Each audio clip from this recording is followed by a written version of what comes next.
Pessoal da igreja, com a paz do Senhor, amém? Vamos orar para a gente iniciar mais uma aula.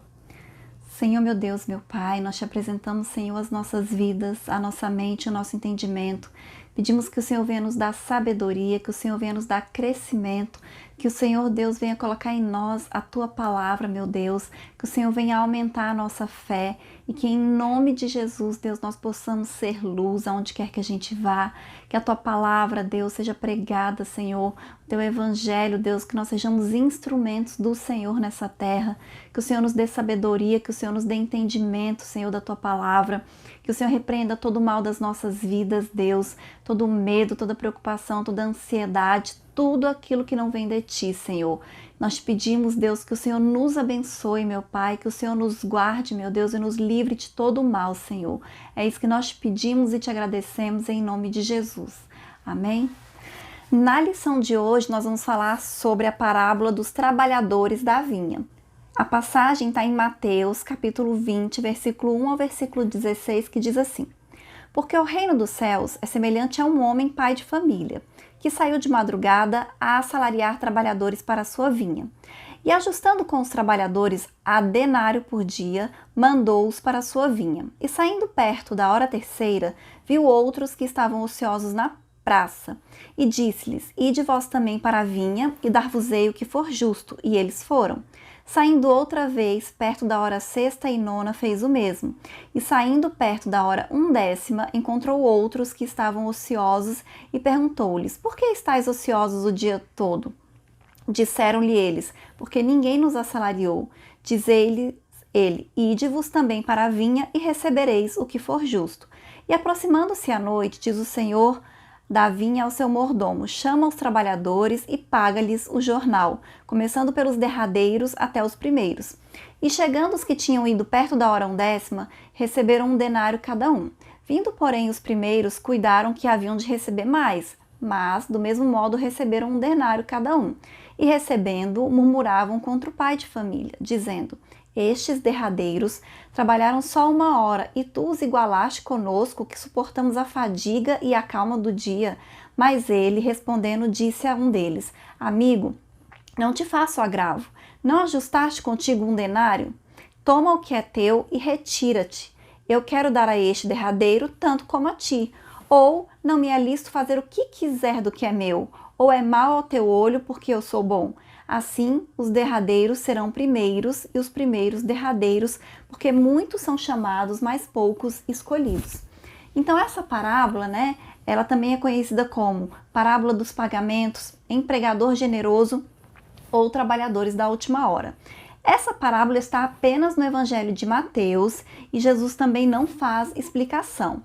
E ela fala sobre a generosidade de Deus, sobre a bondade de Deus. E ela fala sobre uma plantação de uvas, que é uma vinha, fala de um proprietário da vinha, que representa Deus, e os trabalhadores dessa vinha, que somos nós. O proprietário, ele saiu de madrugada para contratar trabalhadores para trabalhar ali no seu campo, na sua vinha. E naquela época, as pessoas que queriam trabalhar, elas se reuniam por volta das 6 horas da manhã nas praças das cidades, à espera de alguma oferta de trabalho. Então, eles eram diaristas, Eles iam todos os dias para aquele mesmo local, quem queria trabalhar e quem queria contratar também ali para aquele local para contratar aquelas pessoas.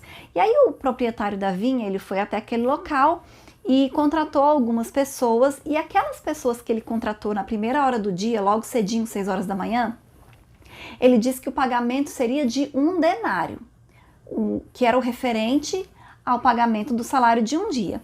Só que ao longo do dia, ele continuou contratando outras pessoas para trabalharem na sua vinha. Trazendo para a hora de hoje, ele foi novamente às 9, às 12, às 15, às 17, e todos os contratados depois, ele não disse que ia pagar um denário, ele disse que pagaria o que for justo. Obviamente, nesse caso, o esperado das pessoas que estavam sendo contratadas é que eles receberiam proporcional, ao tempo que eles trabalharam.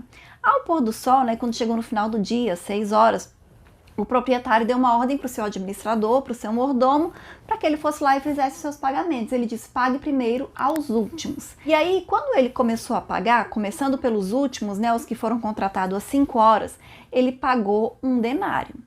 Com isso, os trabalhadores que haviam sido contratados primeiro às 6 horas da manhã, eles imaginaram que eles receberiam mais do que um denário porque eles tinham trabalhado mais. Mas todos receberam a mesma quantia e isso gerou insatisfação nos primeiros que foram contratados, mesmo eles tendo recebido exatamente aquilo que havia sido combinado. Ele disse que ia pagar um denário e ele pagou um denário, nem mais nem menos. E na nossa interpretação humana, se a gente olhar, a gente pode falar realmente aquele proprietário, né, ele foi injusto. Para quem trabalhou mais, ele deveria ter pagado mais. Mas os trabalhadores que chegaram por último, né, que foram contratados por último, eles da mesma forma, eles precisavam daquele denário para sustentar a sua família, né? Era o dinheiro que ele ia receber aquele dia, talvez para comprar alimento, né, para comprar aquilo que eles necessitavam. E aí se você pensar assim, quem trabalhou mais? Realmente, quem trabalhou mais foram aqueles que foram contratados às 6 horas da manhã. Mas se a gente parar para pensar assim, quem foi que ficou mais preocupado e que ficou mais ansioso? Foram aqueles que foram contratados por último, né? Porque eles passaram o dia inteiro achando que eles não seriam contratados, mas olha só que interessante, mesmo assim eles não desistiram, né? Eles ficaram lá até o final do dia.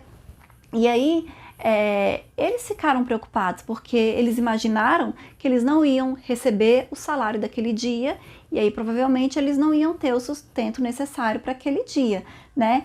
E o proprietário, a gente percebe o quanto ele foi generoso. Por quê? Porque ele podia ter economizado pagando menos para quem tinha trabalhado menos, para quem ele tinha contratado no final do dia, mas ele não fez assim, ele foi generoso, porque ele sabia da necessidade daquelas pessoas.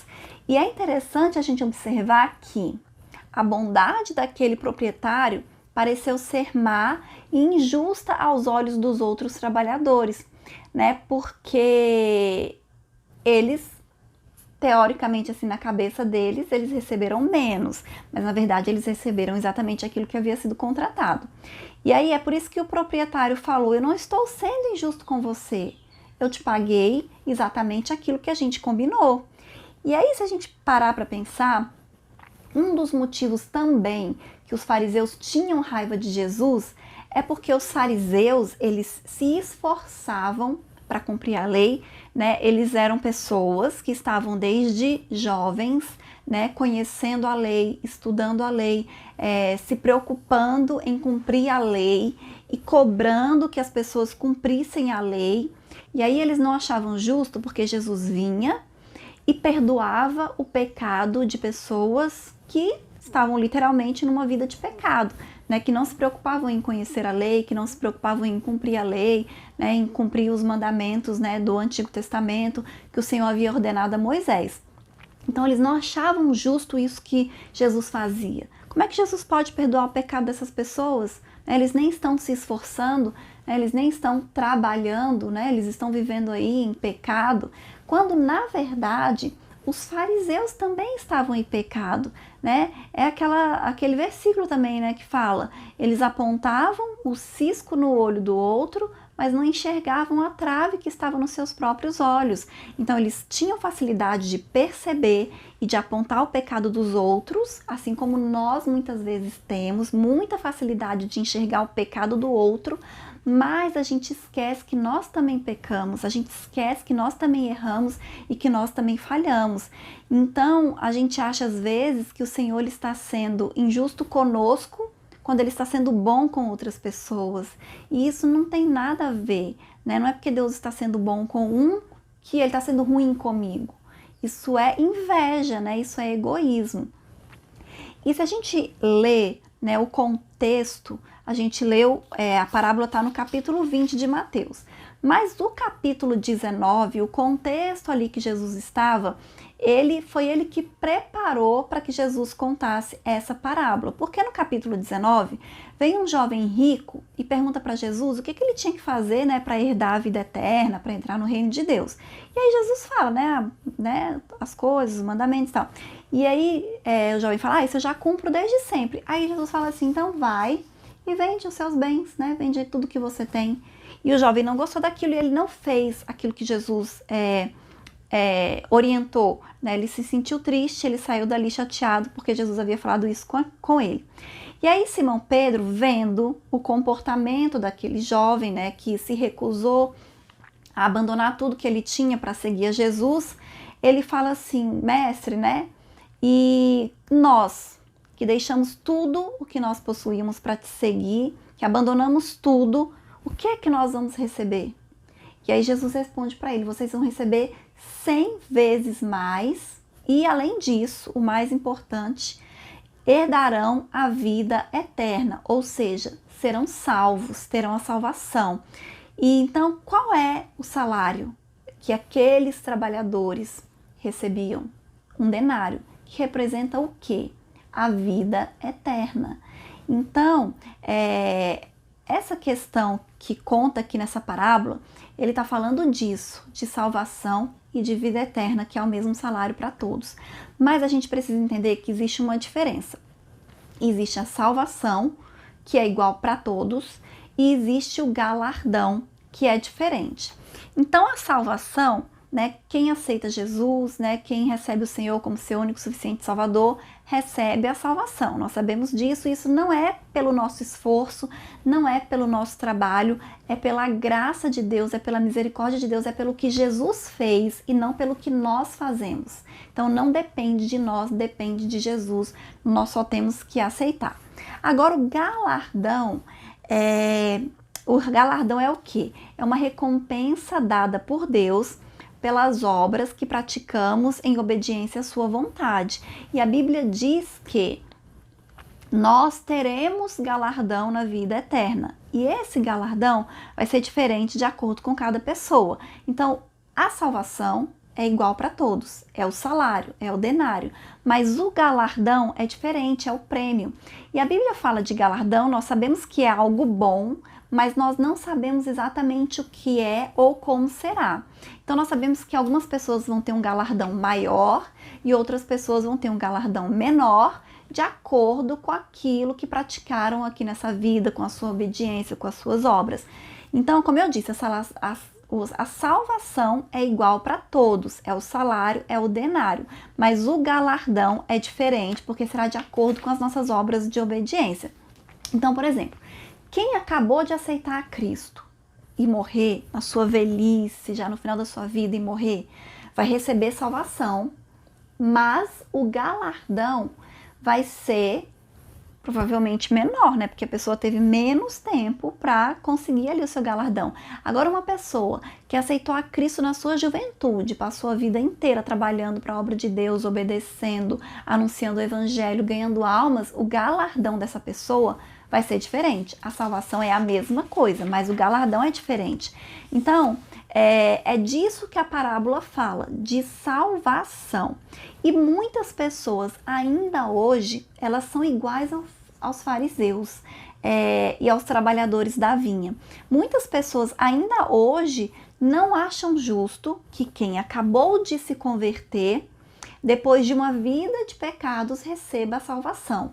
Quantas vezes nós mesmos já falamos, mas essa pessoa, homicida, assaltante, assassino, traficante, se converteu e agora acha que é assim, acha que é santo, né? Muitas vezes a gente vê comentários assim, né? A gente escuta coisas assim, às vezes a gente até pensa isso, mas será que fulano? Não, será que se converteu mesmo? Será que vai ser salvo? Será que tem jeito? Será que tem salvação? Então, assim, muitas vezes a gente não acha justo que pessoas que tenham cometido muitas maldades se convertam e sejam salvos como se nada tivesse acontecido, né? Mas a palavra de Deus diz que a salvação é para todos, é para quem aceita. Tanto que o ladrão que estava ali do lado de Jesus, que era um ladrão, né? Ele era um bandido, ele aceitou a Jesus ali na hora da morte. E Jesus falou que ele ia ser salvo. Então ele pode ter tido uma vida de pecados, uma vida de crimes, e na hora da morte ele aceitou a Cristo e ele foi salvo. Então, trazendo para a nossa realidade, essa parábola nos traz muitos ensinamentos, né? Porque nós também estávamos ociosos, como aqueles trabalhadores que estavam ali desempregados, né? Sem função, mortos em nossos delitos e pecados, escravos do mal. Mas Deus nos chamou, né? Deus nos escolheu, Ele veio ao nosso encontro, Ele nos convocou, né, para um trabalho na sua obra. E esse trabalho que o Senhor nos deu é basicamente de anunciar o Evangelho para toda criatura, né? E é pela graça que nós somos salvos, não é pelo nosso trabalho, como eu já disse, não é pelo que nós fazemos, é pelo que Cristo fez. Não depende de nós, depende de Deus, depende do Senhor. E Deus, Ele é o proprietário amoroso, misericordioso, generoso, que nos encontrou e nos chamou. E muitas vezes nós também somos invejosos, como aqueles outros trabalhadores.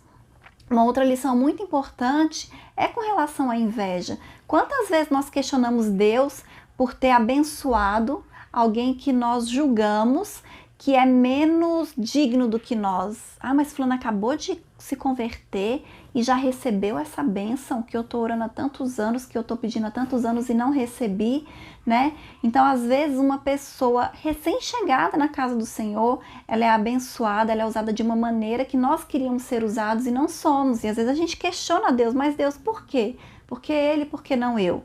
E aí, outra coisa, no dia da recompensa final, nós teremos surpresas, como aqueles trabalhadores tiveram, né? Eles acharam que iam receber um salário e receberam outro e eles imaginaram outra coisa. Então, muita gente vai se surpreender com o que encontrará na consumação do reino dos céus. Algumas pessoas, elas são chamadas no final das suas vidas, como aquele ladrão foi, mas mesmo assim, elas são importantes para Deus. Todas as vidas são importantes para Deus. Da mesma maneira que você que é uma pessoa boa, que é uma pessoa convertida, que é uma pessoa justa, é importante para Deus, aquela pessoa que está morando na rua, que está usando droga, né, que às vezes está roubando, cometendo crimes, ela também é importante para Deus, né? Então nós devemos nos lembrar que lá no céu nós vamos encontrar tanto aquele ladrão que aceitou a Cristo na última hora, como Timóteo, que trabalhou a sua vida inteira na obra do Senhor. Mas com certeza o galardão dos dois vai ser diferente, né? O galardão de Timóteo, com certeza, vai ser maior do que o galardão do ladrão. Então, nós não devemos nos preocupar com isso, muito pelo contrário, né? Quando a gente conhece a palavra de Deus, quando a gente entende a palavra de Deus, a gente sabe que a salvação ela é igual para todos, né? E que nós não podemos sentir raiva quando alguém se converte. Nós temos que sentir alegria e nós temos que desejar no coração que a conversão daquela pessoa seja verdadeira, seja sincera. E que se não for, que aquela pessoa se converta verdadeiramente, né? E aí eu vou ler a conclusão que diz assim: precisamos entender que Deus não deve nada para homem algum. E é impossível para o homem negociar com Deus. A recompensa é dele. E ele dá a quem quiser, o quanto quiser e da forma que quiser. Cabe a nós reconhecermos que ele é sempre justo em todas as suas decisões. Então o Senhor, ele não se engana, o Senhor, ele não falha, o Senhor, ele não erra. Nós não podemos achar que o Senhor ele está sendo injusto, né? Se alguma pessoa recebeu alguma bênção que de repente você queria, é porque chegou o momento daquela pessoa, mas na hora certa você também vai ser abençoado. Nós não temos que questionar as coisas de Deus, né? Nós não temos que ficar indignados quando nós vemos pessoas sendo abençoadas e com coisas que de repente nós queríamos, né? Nós não podemos ser invejosos e nós não podemos achar que nós somos melhores do que outras pessoas com relação à salvação, que nós somos mais merecedores, né? Porque a gente não sabe, né, quais são os propósitos de Deus, quais são os desígnios de Deus. Deus, ele é sábio, né? Deus, ele tem todo o poder, todo o conhecimento. Então ele sabe exatamente aquilo que nós precisamos e ele sabe exatamente a hora de nós recebermos aquilo que nós precisamos receber. Então Deus é esse proprietário da vinha, né, que está convocando as pessoas, que está chamando, que está contratando trabalhadores, né? E nós somos esses trabalhadores, né, que temos que anunciar o evangelho para toda criatura. E às vezes a gente pode fazer isso de uma maneira simples, né? Por exemplo, se você compartilhar essa aula com alguém, encaminhar essa aula para alguém, você já está anunciando o evangelho de Deus, né? Se você compartilha uma pregação, se você compartilha um versículo bíblico, se você fala de Jesus para uma pessoa, você está pregando o evangelho, você está levando o evangelho para a vida de uma pessoa. E às vezes a gente não tem noção. Porque às vezes pra gente assim, como a gente está às vezes dentro da igreja, isso é o nosso normal, né? A gente lê a Bíblia, a gente orar, a gente conhece, né, a palavra de Deus, então a gente conhece os versículos, mas de repente para uma pessoa que não conhece e você pega um versículo e você encaminha para aquela pessoa, aquele versículo pode ser o que a pessoa está precisando ouvir, o que a pessoa está precisando escutar, pode transformar a vida da pessoa, um versículo que ela escuta, porque a palavra de Deus tem poder para mudar, tem poder para transformar. Então nós não podemos ficar de braços cruzados, nós não podemos ficar ociosos, nós temos que fazer a nossa parte, nós temos que pregar o evangelho, nós temos que falar de Jesus para todas as pessoas, nós temos que compartilhar a palavra de Deus. Essa é a nossa missão, é isso que o Senhor quer de nós, amém? Essa é a aula de hoje, né? E como eu disse, se os irmãos puderem, compartilhem, deixem os comentários aí onde vocês estiverem assistindo e até a próxima aula.